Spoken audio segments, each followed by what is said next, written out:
13 year old बहुत critical as है, teenage. आपको पता है जो टिपिकल टीनेज होती है, अब तो मैं कहती हूँ 8 इज़ द न्यू टीन, और 13 तो वो अब ज़्यादा आगे बढ़ गए हैं कि अब आप जब आप कंट्रोल लेना चाह रही हैं तो he is also demanding power. तो यहाँ पे थोड़ा सा मेरे ख्याल में ये अच्छा रहेगा कि अगर आप थोड़ा सा स्टेप बैक करें and include some other mentor in his life, जिसके साथ उसको वो पढ़ ले। तो if you have somebody like that in the family, तो कोशिश करें कि पढ़ने वाली चीज़ जिस चीज़ पे लड़ाई हो रही है ना, क्योंकि आपका जो पढ़ाने का स्टाइल है maybe that is not matching with the child's needs. तो या फिर वो मदरसे का वैसे ही, मैं समझती हूँ मदरसे में जो बच्चे पढ़ रहे होते हैं वो वैसे ही उनका बहुत हेक्टिक स्केड्यूल होता है, और फिर जब आप दोबारा उनको पढ़ाने बैठती होंगी तो maybe he needs a break और समथिंग। तो you need to listen to him, you need to start a conversation कि when he wants to study, why he is not studying, what is bothering him when you say something, या आप जब पढ़ाने की कोशिश करती हैं तो क्या इशू आता है। तो maybe that conversation will lead to some answers. तो जब 13 ईयर ओल्ड, तो ये बहुत सारी ऐसी चीज़ें बता सकते हैं, और आपने रेडी रहना है कि वो ज़रूर कोई कंप्लेन करेगा, और वो कंप्लेन आपको अच्छी नहीं लगेगी।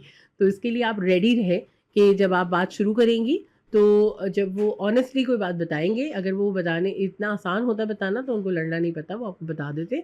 और अब कोई ऐसी बात है, he might say like something like, आप मुझे बिल्कुल ब्रेक नहीं देती, you pressurise me so much, और मैं बहुत थक गया हूँ, वो हो सकता है इस तरह की बातें बोले। तो हैव एम्पैथी फॉर हिम। तो आप जब वो ये बात आपको बताए ना, तो फिर being a parent you have to listen and be empathetic to his needs, कि वो वाकई थका हुआ है, तो आप उसको वो ब्रेक दें and ask him what would you like to do, do you want to go out, मैं आपको कोई चीज़ बना दूँ, लेट्स कुक समथिंग टुगेदर। तो गिव हिम दैट ब्रेक, और उससे कोई, अगर आप साथ भी टाइम स्पेंड करना चाह रही हैं तो do it in a lighter way.